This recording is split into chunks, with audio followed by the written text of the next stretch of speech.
corporate on the dotted line. Let Philadelphia freedom ring and patriotic voices sing. Red, white, and blue, never give up. You represent America! Hoping and praying for a brighter day. I listen to my heart and I obey. How can I see it any other way? I'm looking at life through my own eyes.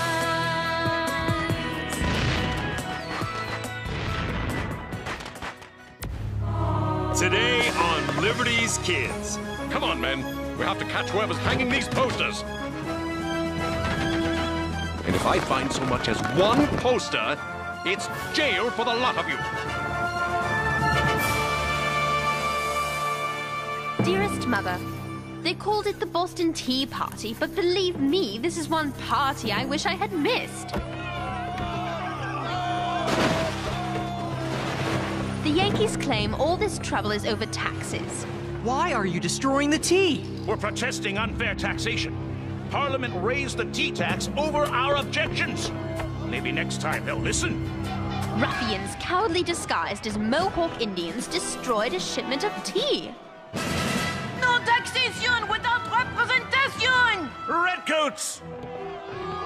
Abandon ship! Abandon ship! Sorry, Miss Phillips, but I can't print my story from jail. Let me go! I said let me go! I'd love to, but Dr. Franklin told us to take care of you. James, look out! In the struggle, I lost Father's locket. I'm very angry. America is a strange, strange place. I can't say that I like what I've seen of it. We live in a barn hiding from His Majesty's soldiers, sheltered by a remarkable woman, a poet and slave named Phyllis Wheatley. James, Henri, and Moses support these radicals, but I, for one, can't wait to leave Boston. Oh, okay. I'm sorry, Cesar. I won't brush so hard. Hey! Allow me. When is Dr. Franklin coming? Soon, I hope. Very soon. Your loyal, loving daughter, Sarah.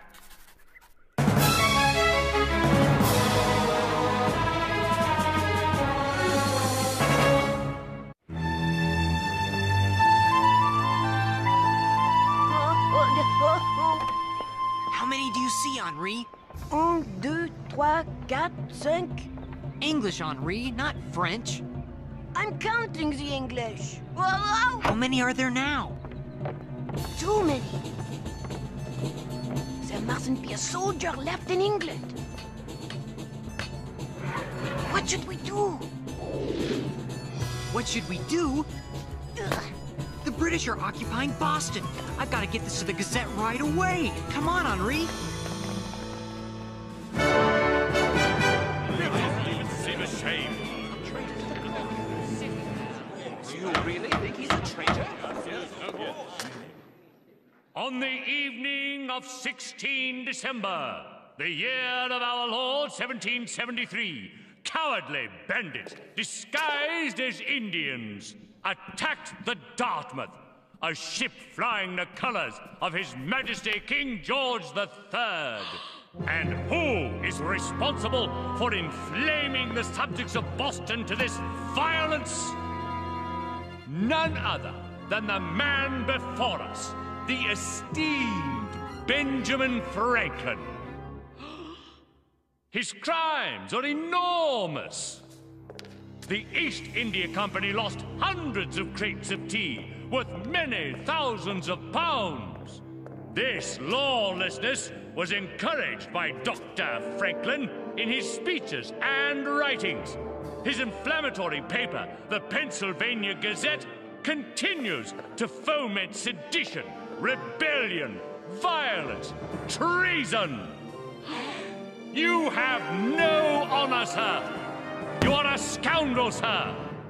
Have you nothing to say for yourself? The heart of a fool is in his mouth, but the mouth of a wise man is in his heart. Ah, the famous Franklin wit. Perhaps I need to remind you, a rope is the proper reward for treason.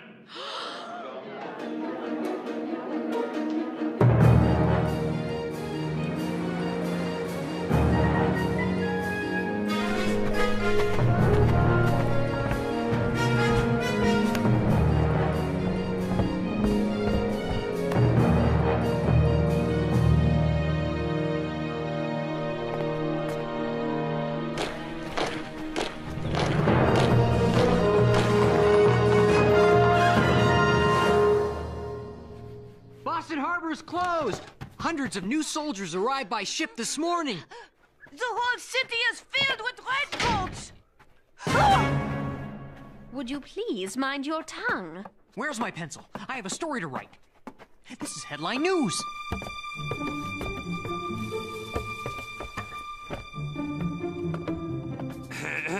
James?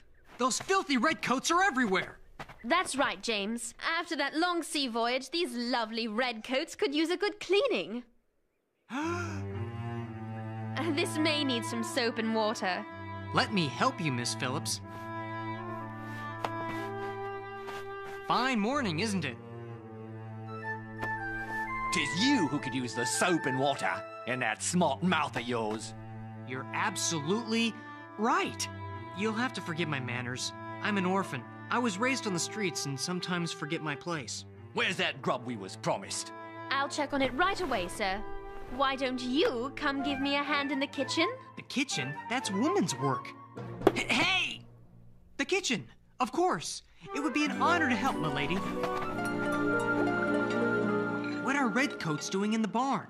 It's called quartering. A soldier just knocks on your door anytime, day or night, and moves into your house. We have 5 more upstairs. I can't believe King George would allow that. It was Parliament's doing. They call it the Coercive Acts. The Intolerable Acts would be more like it. This is an outrage. That's right. We have to cook for them, wash their clothes, and they don't have to pay a single shilling. I am outraged too. This pie was too smart. You are the funny one, aren't you? How did you come to be in the colonies? I came here with my parents. Henri was 6 years old when he left France with his parents. They signed an agreement with the ship's captain to work for 7 years in exchange for their passage. 3 weeks into the journey, the plague hit the ship, and half the people on board died, including Henri's parents. The captain made me his cabin boy. He said I had to pay off my family's passage. Oh, I worked all the time, cleaning his room, getting his food, his clothes, hauling buckets of coal.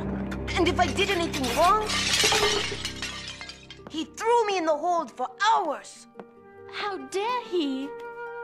I belonged to him. You mean he made you a slave? Henri, that's terrible. Thank heaven you're here now. How did you do it?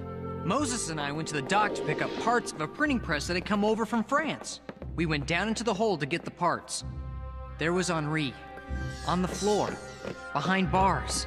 I thought they came to hurt me. But Moses got him out with the handle of the printing press.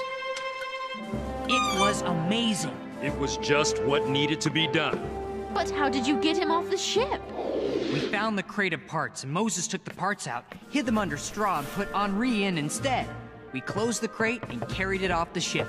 Right under the captain's nose? Right under his nose. But we had to wait another month to find other parts for the printer. I'm still not sure it was a good trade.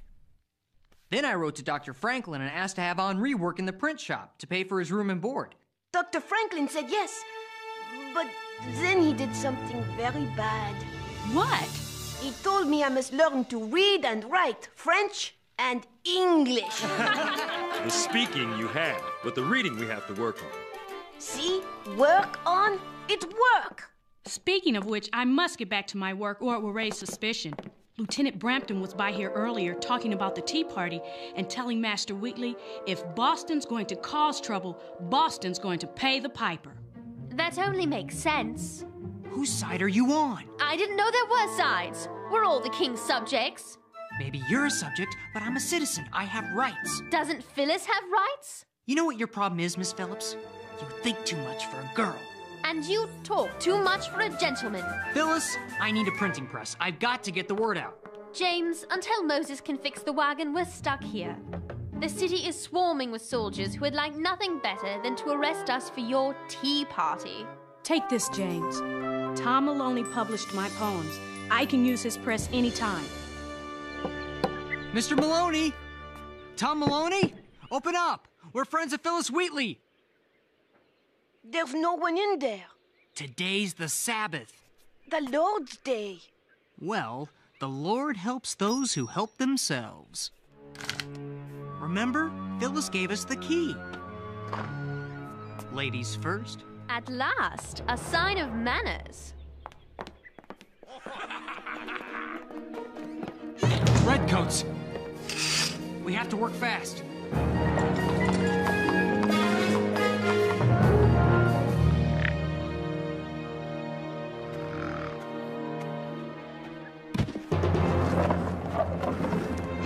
Oh no! Who goes there? Where'd them kids go off to? I've been busy doing my chores. I'm sure they're around here somewhere. Nigel! Basil! Chauncey! On your feet! Those little troublemakers have run off. The city is under martial law. They're breaking curfew. We'd better fetch Lieutenant Brampton. Oh no! I've got to warn them.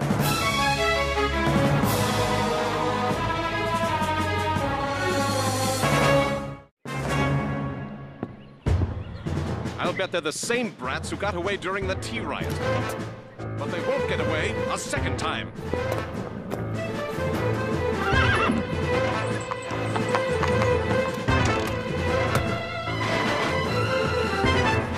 Keep going, Henri. Aye, aye, sir. The sun's set. Good. It's time to spread the word. What's wrong, Sarah? James, are you really an orphan? I heard you tell the soldiers before. It's true. I was a tiny baby when it happened. Mother and father didn't have one of Dr. Franklin's newfangled lightning rods.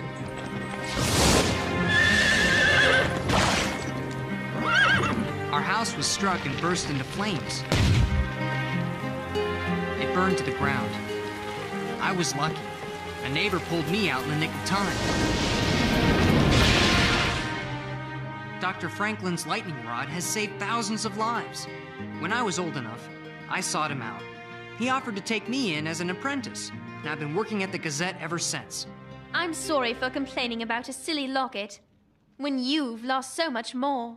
That locket meant a lot, huh? My father gave it to me before he sailed for America.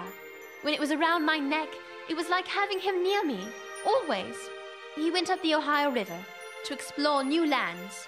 When he returns, Mother will join us here, but we haven't heard a word from Father in nearly a year. You're worried about him. See this? It's beautiful. It's my mother's ring. So, you see, I know just how you feel about the locket. James, I'm done. Grab a stack, Henri. It's time to go. Must you do this? You'll only make things worse. I have to. Why? Because, as Dr. Franklin's friend Edmund Burke said, an Englishman is the unfittest person on earth to argue another Englishman into slavery. In summary, my lords, Benjamin Franklin, the deputy postmaster of His Majesty's colonies, is a traitor. The proof is in his own words, his own writings. And for this treachery, I ask that as a minimum, he be stripped of his position as postmaster, and that he bear the stigma and shame of a scoundrel, disloyal to king and country.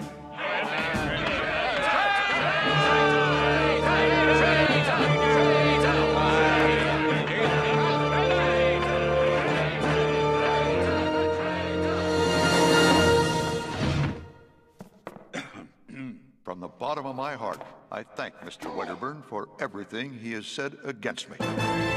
What kind of trick is this? My gratitude is sincere. You've answered a question which has troubled me since boyhood. But you have finally put my mind at ease. The question is fundamental, and when my fellow colonists arrive at the same answer as I, a great empire may fall. More treason! Mr. Wedderburn says I'm a traitor, but this is not true. The question he has answered for me is thus: am I a British subject, or am I the citizen of a new nation? A country distinct and different from England? And today I declare my answer: I am not British, I am an American. And man can only betray his own country. My country is no longer England, my country is America.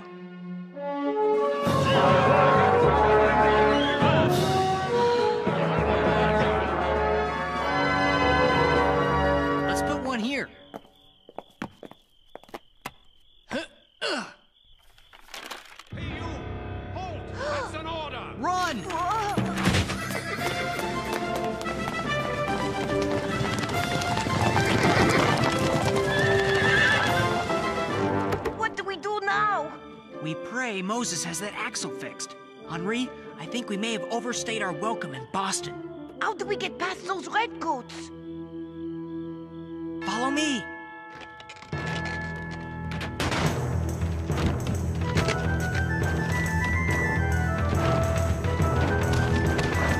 Look out! Must have fallen off a cart. Come on, men. We have to catch whoever's hanging these posters.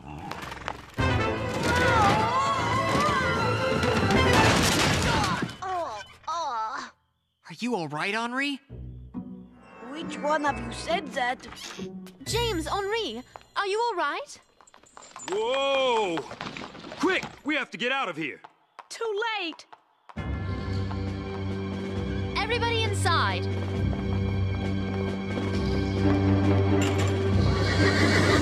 The wagon is good as new. We must leave town right now while it's still dark. So my men and I are riding past this print shop when I hear voices coming from inside. So I ask myself, what's someone doing in a print shop at this hour on a Sunday? You know what I told myself? I said, printing these. You have this all wrong, sir. These gentlemen are interested in my poetry. They wanted to see where it was published. Poetry? You? What do you take me for? Show them, Phyllis. Yes, let's hear this poetry of yours. Descend to earth, there place thy throne. To succor man's afflicted son, each human heart inspire. To act in bounties unconfined. Enlarge the close contracted mind, and fill it with thy fire. Right. So you're a poet. But I still believe these runts have something to do with spreading rebellion, and I aim to find the evidence. Tear the place apart if you have to, and if I find so much as one poster, it's jail for the lot of you. You. Me? What's your name? Sarah Phillips, sir. Phillips, you say? I served under a Major Phillips during the 7 Years' War. Major Phillips is my father, sir. Is that so? Then you're an Englishwoman, Miss Phillips. It's your duty to tell me who made these posters. The truth now. Your father would expect you to tell the truth to an officer in the service of his king.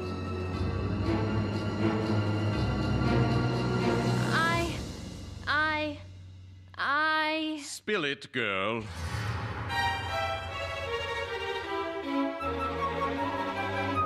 Well, I'm waiting, young lady. Where are my manners? You must be half frozen riding in this cold weather. I'll fix a pot of tea on the Franklin stove. There, the fire is stoked. We'll have hot tea in half a tick. Now what was that you asked me? Something about posters? Nothing, Lieutenant. The place is clean. No sign of them signs. I don't have time for this. Come on, men. The rabble-rousers are out getting away while we're dilly-dallying with children and poets and tea. Quick, to the wagon, before they come back. Phyllis, how can we ever thank you? Keep fighting for freedom, that's how. Now be off. I'll keep watch until you're safely gone.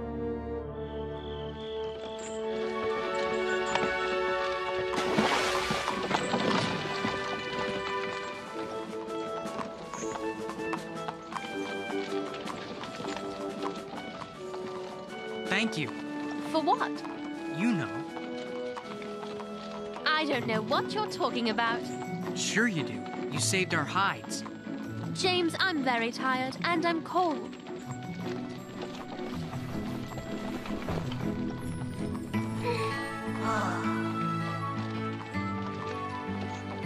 I'm going to make a gentleman out of you yet. And I'm going to make an American out of you.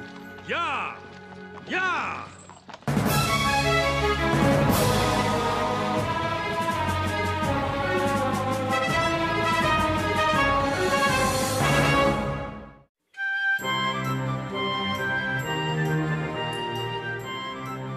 A little more, Moses. Good. That looks great. Dearest Mother, so much has happened, I hardly know where to begin. Your latest letter brought the shocking news from London. It's terrible that Dr. Franklin has lost his position as postmaster. But praise the Lord he didn't end up in jail. Or worse. James, cut out that racket! A little more, Moses. Good. Would you please stop that noise? I'm trying to concentrate. Go ahead, James. It's finished. Sarah? What is it? The boys have a little something for you. For me? Thank you for saving us. Here. For me? Moses made it. It was my idea. It's beautiful. You like it? I love it. But where in the world did you get the gold? Are you sure you like it? Your ring. It's the greatest gift I've ever received.